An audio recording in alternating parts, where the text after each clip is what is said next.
to earlier generations.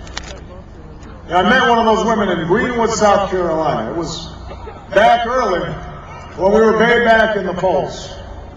Nobody gave us much of a chance back then. I had gone to South Carolina early in the campaign trying to see what I could stir up in the way of endorsements, and I was at a legislative dinner, and I was sitting next to a state rep. I really wanted her endorsement.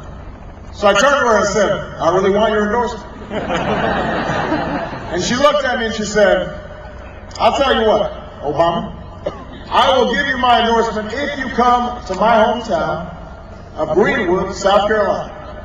And I must have had a sip of wine or something that night, because right away I just said, "Okay, I'm coming." So the next time I come to South Carolina is about a month later. We fly in about midnight. We get to the hotel about 1 o'clock. I'm exhausted. I'm dragging my bags into my room. I get a tap on my shoulder.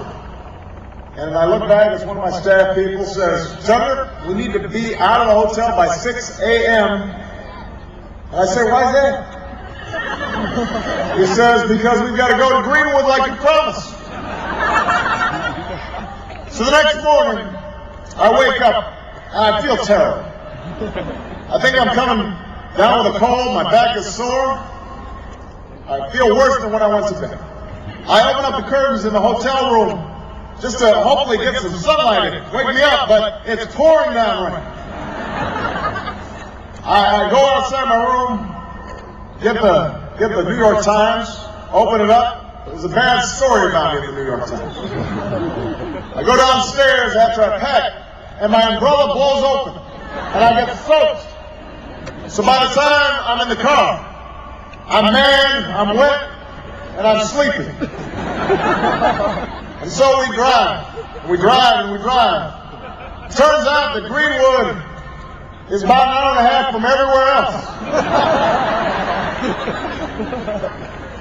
Finally, we get to Greenwood. We pull up against, first of all, you don't know you're in Greenwood right away when you get to Greenwood. There aren't a lot of tall buildings in Greenwood. We pull up to a small building, a little field house in the park. We go inside, and lo and behold, after an hour and a half drive, turns out there are 20 people there. 20 people. And they all look kind of dangerous and kind of sleepy, like maybe they aren't really excited to be there either. But you know, I'm a professional. I've got to do what I've got to do. So I go around, I'm shaking hands, I'm saying, "How you doing? What are you doing?" As I go around the room, suddenly I hear this voice cry out behind me, "Fire up!"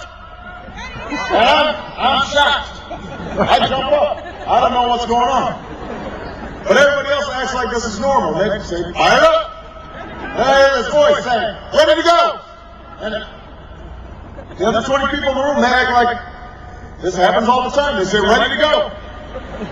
I don't know what's going on. So I look behind me, and there's this small woman, 60 years old. She's a little over 5 feet. Looks like she just came from church. She got a big church hat. And she's standing there, and she looks at me, and she's smiling. And she says, "Fire up!" Turns out that she is a city councilwoman from Greenwood who also moonlights as a private detective. I'm not making this up. Going in the South, baby. And it turns out that she is famous for her chant. She does this wherever she goes. She says, "Fire up!" And other people say, "Fire up! Ready to go! Ready to go!" And so for the next 5 minutes, she proceeds to do this. "Fired up!" And everybody says, "Fired up!" "Ready to go!" And everybody says, "Ready to go!" And I'm standing there and I'm thinking, I'm being outflanked by this woman here. I'm being, she's stealing my thunder. I look at my staff, they shrug their shoulders, they don't know how long this is going to go. But here's the thing, Virginia. After a minute or so, I'm feeling kind of fired up.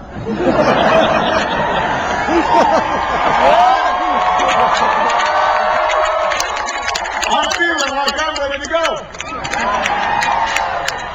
So I joined in the chant. And it feels good. And for the rest of the day, even after we left Greenwood, even though it was still raining, even though I was still not getting big crowds anywhere, even though we hadn't gotten the endorsement of the people we were hoping for, somehow I felt a little lighter. I felt a little better.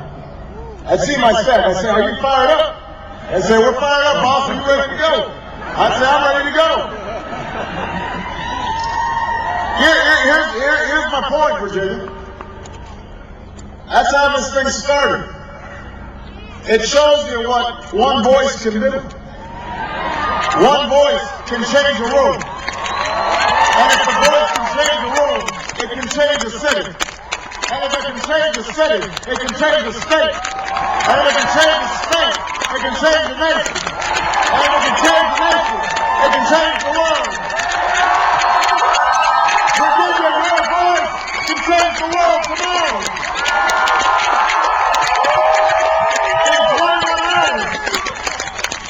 In 21 hours, if you are willing